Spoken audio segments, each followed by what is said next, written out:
The year is 1962. Kaiser Jeep would build an all-new kind of inline six, which would go into the Willys. Yes, that's how it's supposed to be said. Real quick, why do people get so upset when someone says Porsche instead of Porsche?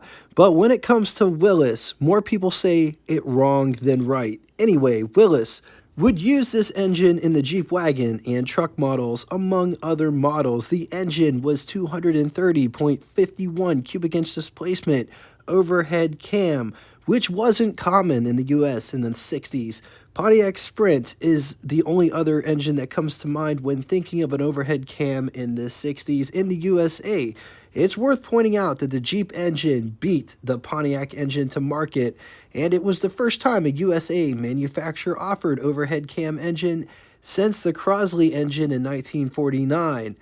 This engine was designed by A.C. Sampito, who would take the Kaiser Supersonic 226 bottom end and design overhead cam on top of it. 3 prototypes were initially made. It's important to note the 230 comes from the 226 Continental Red Seal / Supersonic 6, but they are 2 totally different blocks. The 230 came with a fully pressurized oiling lubrication system with full flow oil filter. The stroke was the same as the Supersonic 6 with a slightly bigger bore going from 3.31 inches to 3.435 inches. The camshaft had only 6 lobes total. 1 lobe operated both the intake and exhaust valves for each cylinder. The valves were set at 70-degree angle. The valves were directly opposite to their ports, and the ports were short with wide radius turns. The crankshaft was strengthened by a salt bath process. Used a silent timing chain. The head was a cross-flow type made of aluminum, and the combustion chambers were hemispheric.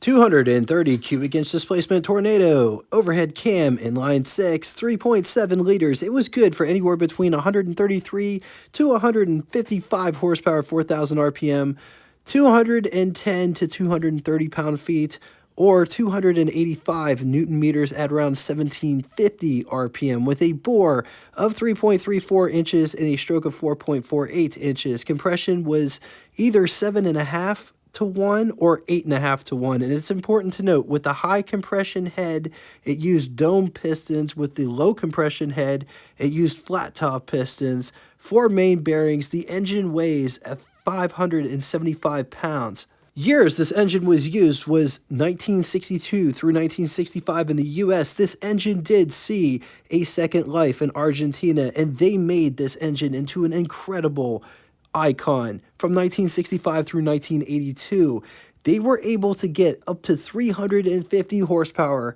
out of this bad boy. This engine would also find its way in the IKA Renault Torino, as well as the AMC Rambler American and Rambler Classic in the Argentina market. This engine sounds absolutely incredible on paper, but it wasn't all butterflies and rainbows. Apparently, this engine liked to consume oil. Also had motor mount issues. Alright, now it's time for Would You Rather. 1962 Jeep Truck or 1964 Jeep Gladiator or 1963 Jeep Wagoneer. I'm going to leave this here for a minute. If you need more time, feel free, pause the video. Now it's time for Name That Tune. First person to give both the name of the band, song title, and lyric that comes next will have their comment pinned to the top of the comment section. I run, but it stays right by my side. Thank you all so much for coming out and watching this. If you'd like to get in touch with me, shoot me a comment in the comment section below.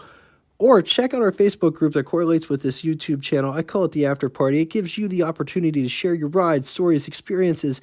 Anything car related is definitely shareable on there. If you don't have Facebook and would still like to reach me, send me an email at what_its_like@yahoo.com.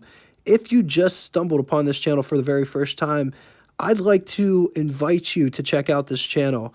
We have over 540 episodes, 65 of which are engine history episodes, just like this one. This one's the 66th. Thank you so much for watching, and until next time, toodaloo! What follows is a preview of what's in the pipeline What's coming up next on What It's Like?